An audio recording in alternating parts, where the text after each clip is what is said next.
jump in for this one. Yeah, so both teams have a lot of immortal race potential. Like Greymane, Lunara, although Lunara comes into effect a little bit later, Li Ming. Gonna be interesting. Okay, so let's check that out. We have Battlefield for the first time today. We do. Okay, that's definitely fireworks. Jesus Christ. I hope that not coming across on mic, because that's very loud. No, actually nothing. No, like not even a single thing. Sweet. Perfect. As long as it's fireworks and not all of a sudden the UK. I really hope so, because it's been going on for a while, so something's either exploding for a very long time, or it's fireworks. Or there's a firefight that's just erupted outside that I'm not aware of. Okay. Game number 1, everybody, in the best of 5. It's the Damascus boys going up against Diamond Skin. It is the HGC 2017 qualifier for Europe, the second qualifier. 5 teams are qualified already, and one of these 2 teams will make it into the league next year. Knappe to the left side playing Malfurion for the Damascus boys. Crosby on Tychus, Remaballer on Greymane, Eternal on Murden, and Alex the Frog on Teriel. To the right side of the map, Lunara, played by Raid Boss, catering towards the objective on Battlefield of Eternity. We're seeing Nanda on Dehaka, Wolf John Brightwing, Chris on Li Ming, and Chris Explosion on Johanna. I'm Caldo, and with me, of course, as already mentioned during the draft, is Techa. Hello. And starting off with the level 1 talents, we see the natural perspective coming in for Lunara, gaining that vision, allowing for extra chase and extra vision onto the Immortal once you get the later game poke talents. And right now, neither team wanting to go overly aggressive. Nanda very far forward here, wants to try and drag someone.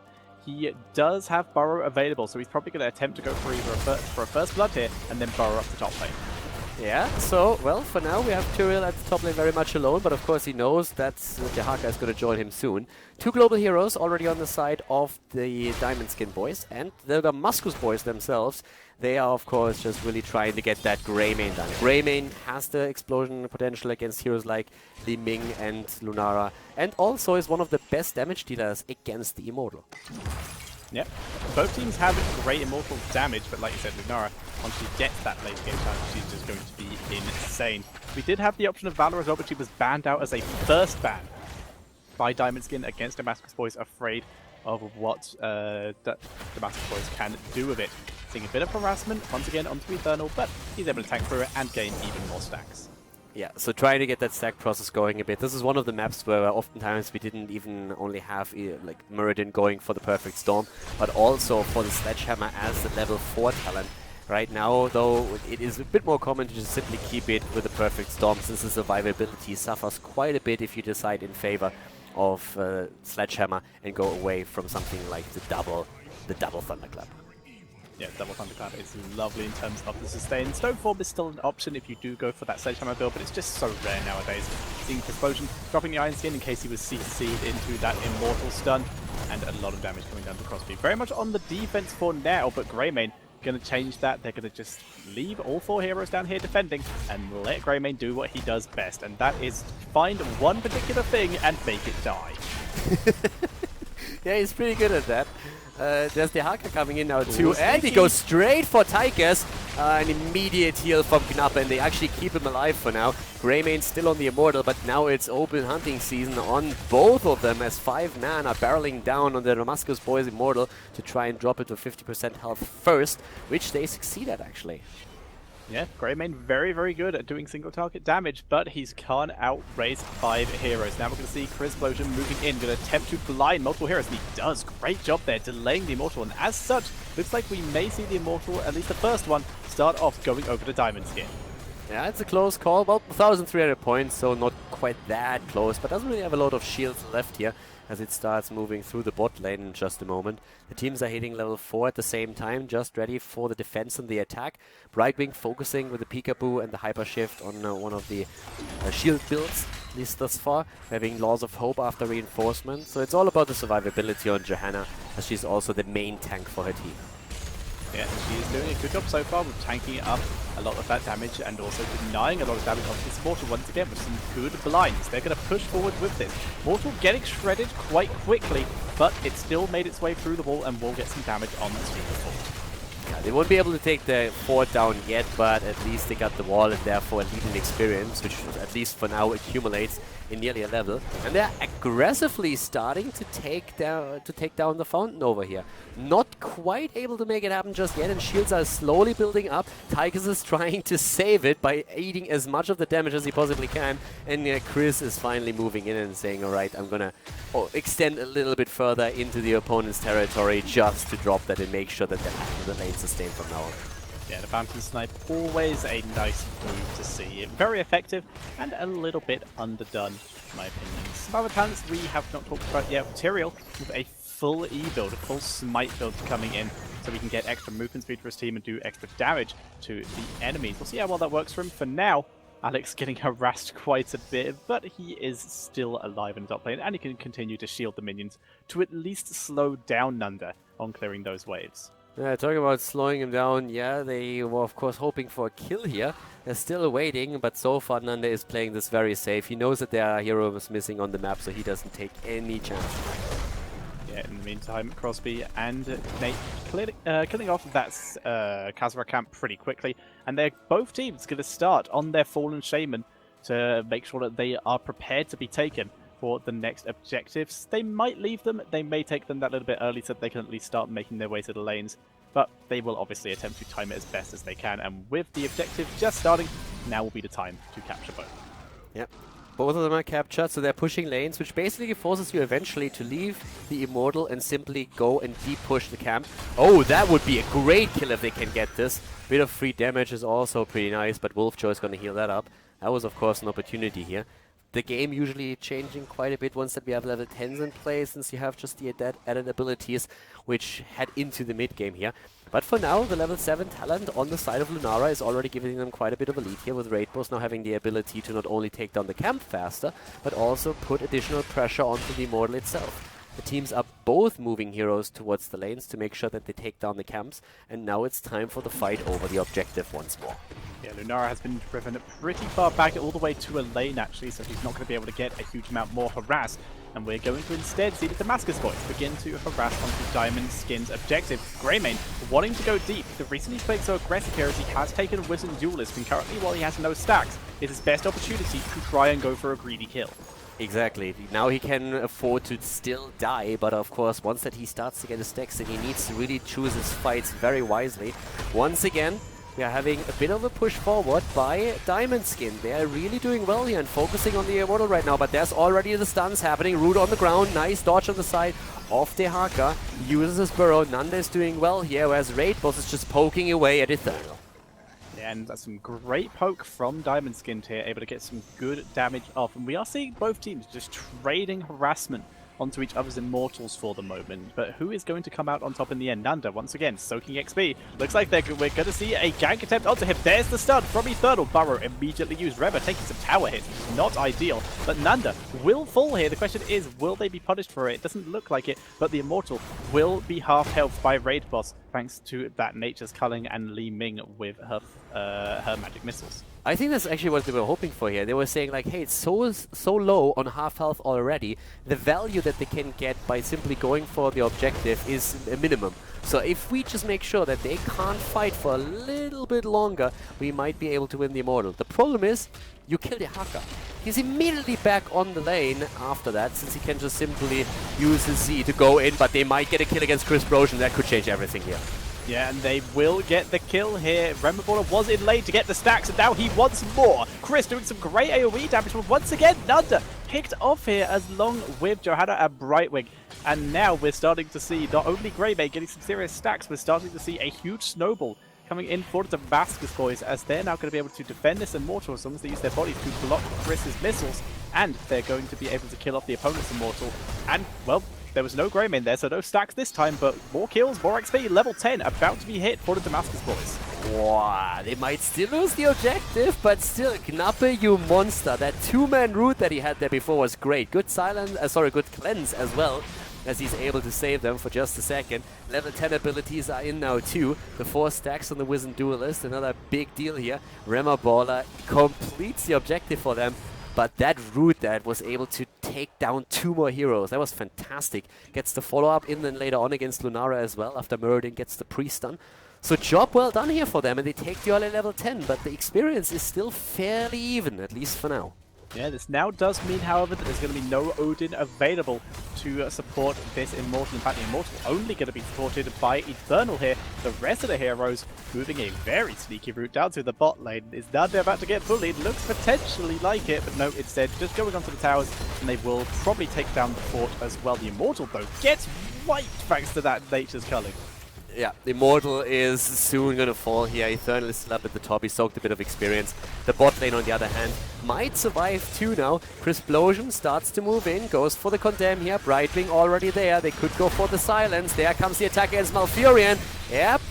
Nice, good job with the old Ontario. Sanctification, no Silence. It is instead the heal. Tranquility keeping them alive as they push forward for kill number 2. But Nanda, oh, he falls after all. Remaballer is starting to get unstoppable, starting very far back, and then the second they're able to get an opportunity, they're getting the kills here. Raid Boss did take the leaping strike, but he hasn't really got a huge amount of value. Wow, he hurdled super greedy over the wall, didn't get the kill, but that will guarantee them the fort.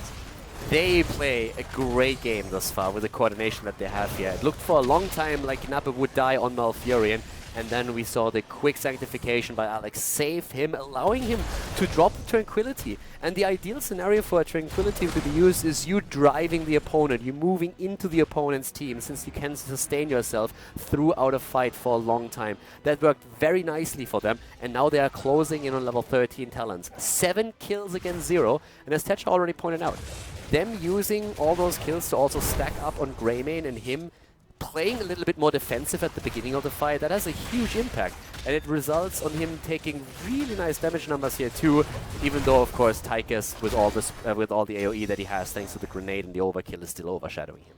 Yeah, Greymane play is all about timing nowadays. It's not about just diving in at any opportunity and just doing your damage.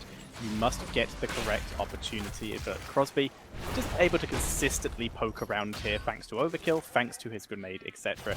But Eternal has been on point so far, positioning himself well to set up. And once those players have had their health lowered, it is Remaballer's time to shine. Jeriel having to pull back a little bit, getting a bit of harassment from Johanna. But we're just going to see a race this time, thanks to Greymane just being so stacked. Yeah, exactly. I mean, Greymane at this point, as you said, he's not really the hero that needs to poke. He didn't go for a cocktail build either. His job is to finish. He needs to be the one who goes in and finishes heroes off that got poked low already by the rest of his team. So right now, in his form, he can do a whole lot. Both of the teams roughly fast, same speed as they're going for it. But a bit of an interrupt here up at the top as Alex and Knappe are actually starting to put pressure on Chris to make sure that he can't go for the Immortal. But it's a problem for Knappe, who once again has to be saved by a Sanctification, gets polymorphed, chased, and somehow escapes, God knows why. But we have Tyrael falling. Tyrael giving his life there basically for Nape. The extra movement speed from Swift Retribution able to allow Malfurion to escape there, but the objective, once again, going over to the Damascus Boys. This one's going to be pushing the top lane, and this time they have Odin to push with it if they want, so they can get a bit of sieging done. They won't have Sanctification, obviously, because Tyrael is dead, but they're still going to guarantee this fort. Yeah, they're going to go in with the Odin. Tyrael will come back. He saved the healer. He saved Malfurion. Knappe is still alive, he sacrificed himself there, but they're getting the value. This fort is gonna fall, but the counter engage is already happening as we're seeing the Diamond Skin attempting to go for a kill, and Remaballer is gonna fall, and that's the stacks gone. Bye-bye Remaballer, bye-bye stacks. He has to start all over again. And that is why Leaping Strike can get some value, but it took this long to get it. Raid Boss able to just spot him out of position and immediately gets down to that 60% slow. Also very, very nice. Now we're seeing Diamond Skin putting on the pressure. They've got their kill, they've removed the stacks, now they can keep going. While Nanda is on his way down to the bot lane to begin soaking his team more XP to try and race them towards level 16. Raid Boss also again targeting the Fountain and is able to take it down. The Nature's Culling helps a lot with this. Went into the Giant Killer, the Whirling Dervish, where Shield Dust now taken. The bot lane has been protected by Eternal. He pointed that already out as Nanda was jumping around the map again. But losing Greymane is definitely a bit of a problem there. It's not so much the death itself, but it's really losing the stacks that is a huge issue going forward in this game. They still hold both of their forts though, so when it comes to structures, they are way ahead at this point. Yeah, they are still looking very, very solid here. Still both teams' game. Either one can take it here. Cocktail not landing from Remoballer there. One of the most sad things, hearing that Cocktail break without the explosion. But we're going to see Diamond Skin attempting to even up the structure count, or at least put themselves back a little bit further by taking down that bottom fort. They won't actually be able to do it. It will get cleared, but that fort is now super low and will be taken down at some point in the near future. 16 would be massive, and they're going to get that soon. It's just going to drop in time for the Immortal. That's a great move here for the team in blue. I mean, Damascus boys with the extra talent on 16, they can make so many plays happen. Alex alone with the Holy Ground will be in a fantastic position. They need one wave, and that's it. So it's a bit of a tricky position for their opponent to be in. The 16 talents, they are super strong. I mean, Tenacious Roots alone are already problematic. Then you have the heavy impact for the Dwarf with the extra stun, Holy Ground for isolations, Executioner. This is a tricky spot to be in for Diamond Skin, and I'm really curious to see how they're going to work around this objective now. Right now, they're just playing super passive. Chris from the background just scouting out bushes to make sure they don't get wrapped around. Gonna check that bush, Chris. He gets engaged, but he's able to teleport out thanks to his Illusionist. But we see Crosby dropping huge damage onto the rest of the backline, and the Immortal starts to drop. Immortal starts to drop. They get an easy 50% for sure.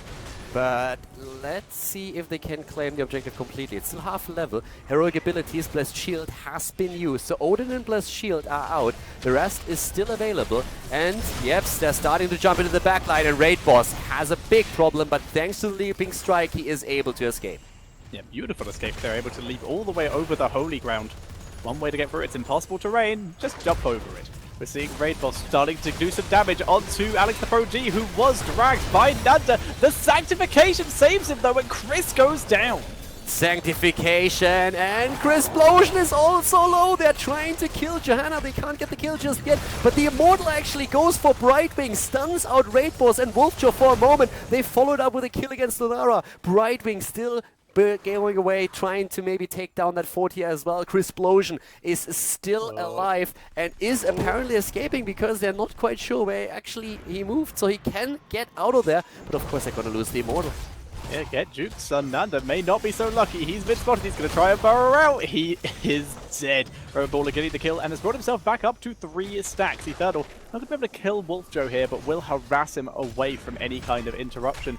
And that is going to be a very nearly 100% shield Immortal coming in for the Damascus boys, and that is going to be devastating for Diamond Skin. Eternal, by the way, is on 31 stacks on his Perfect Storm. So that's 155. Yeah, that's a lot of stacks for Merlin in this setup. So he has 155 damage on every single storm, extra damage on every single storm bomb that he throws out, and is doing very well with that. For like burst aggression, that's great. He has more damage at this point than Greymane. Again, yeah, Greymane is the finisher. We talked about this, but it still, of course, matters. Yeah, Greymane has been doing a good job, but so has the Tigers here. Another talent choice that is a little bit interesting, we're seeing Fireflies coming in for Li Ming as opposed to the usual Mirror Ball. We see she wants to spam out that little bit more. And also not picking Diamond Skin, their name lied to us. For the moment, the Damascus boys pushing in that Holy Ground position, not really going to catch anyone, so we will unlikely see Alex teleport to it, instead just continuing to proceed with his team. Eternal jumping in, trying to get Lunara, not able to catch her, and takes a lot of damage for his trouble. He's dragged in, but he gets cleansed now. Yeah, Eternal moving away. There's already the move straight with the Tranquility in. The Immortal still has a lot of health, so they could try and make that play. If they get a kill here, that would be nearly game. Sanctification on the ground as they go in, they go deep. The Stormbolt hits Li Ming, but they want Chrisplosion and they get him. Down goes the tank as they are starting to focus the core here. It's dropping in hit points, and a nice block with the Ice Block here. Raid Boss not getting any value out of the Leaping Strike. This looks like game catcher. Remoballer will fall, but so does the core. Game number 1 going over to the Damascus boys.